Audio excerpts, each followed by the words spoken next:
अस्सलाम वालेकुम व्यूअर्स, क्या हाल चाल है। उम्मीद करता हूँ आप सब ठीक ठाक होंगे। मैं हूँ इमरान और आप देख रहे हैं कुकिंग मास्टर 78। आज की इस वीडियो में मैं आपको स्पंज केक के बारे में बताऊंगा, जो कि एक केक बनाने में इस्तेमाल होता है। जो कि केक का स्पंज होता है, उसके ऊपर फिर क्रीम लगती है और कम्प्लीटली तौर पर फिर केक बनता है। मोस्टली लोग घरों में वो केक जो फ्रूट केक की तरह होता है उस तरीके का भी बना लेते हैं, उसमें नट्स वगैरह डालते हैं और शर्फीज़ मुरब्बा डालते हैं और इस तरह के दूसरे लवाजमात डाल के वो बनाते हैं। लेकिन मैं आज एक सिंपल केक बनाने लगा हूँ। इसमें मैंने यूज़ किया है 100 ग्राम शुगर है। ये मैंने पीसी हुई है, इसको मैंने छान लिया था। ये 100 ग्राम मैदा है, 100 ग्राम मेरे पास घी है। ये आप देसी भी ले सकते हैं और बासमती भी ले सकते हैं। और ये 2 अंडे हैं। ये वनीला एसेंस है मेरे पास और बेकिंग पाउडर है। ये देखें जी, शुरू करते हैं अल्हम्दुलिल्लाह। सबसे पहले मैं लूँगा इसमें 100 ग्राम शुगर। ये छनी हुई बारीक शुगर है। आप जी बिस्मिल्लाहिर्रहमानिर्रहीम। ये देसी घी तो नहीं है, ये बासमती घी है। आप देसी घी भी यूज़ कर सकते हैं, लेकिन मैं बासमती घी यूज़ कर रहा हूँ। ये 100 ग्राम है।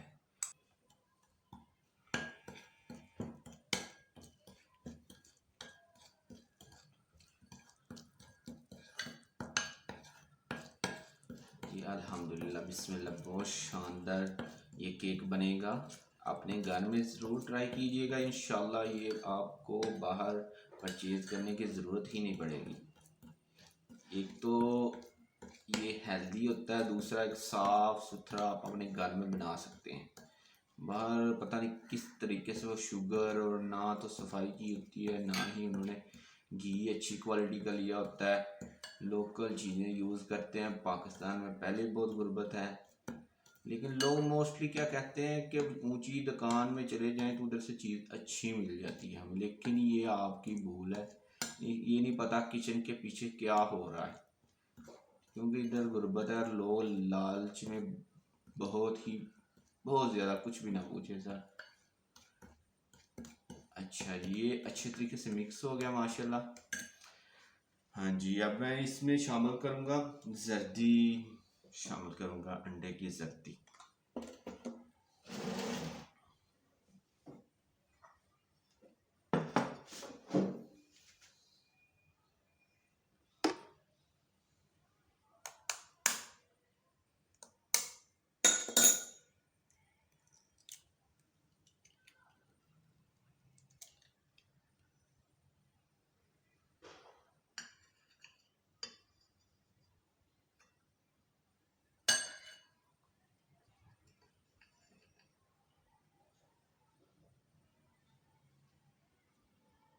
तो अच्छे तरीके से आपने, अगर आपके पास मिक्सचर है तो उसके साथ तो वेल एंड गुड।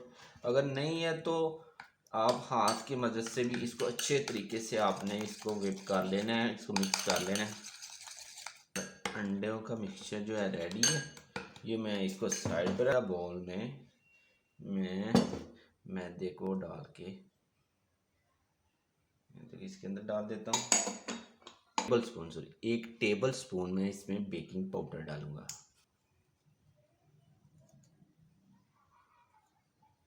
जी बिस्मिल्लाहिर्रहमानिर्रहीम। ये मैंने इसमें डाल के इसको अच्छे तरीके से मिक्स कर लूँगा। जी माशाल्लाह, ये जो बेकिंग पाउडर और मैदा जो है अच्छे तरीके से मेरे पास मिक्स हो गया है। और मैं इस मैदे को इस मिक्सचर के साथ मिक्स कर दूँगा।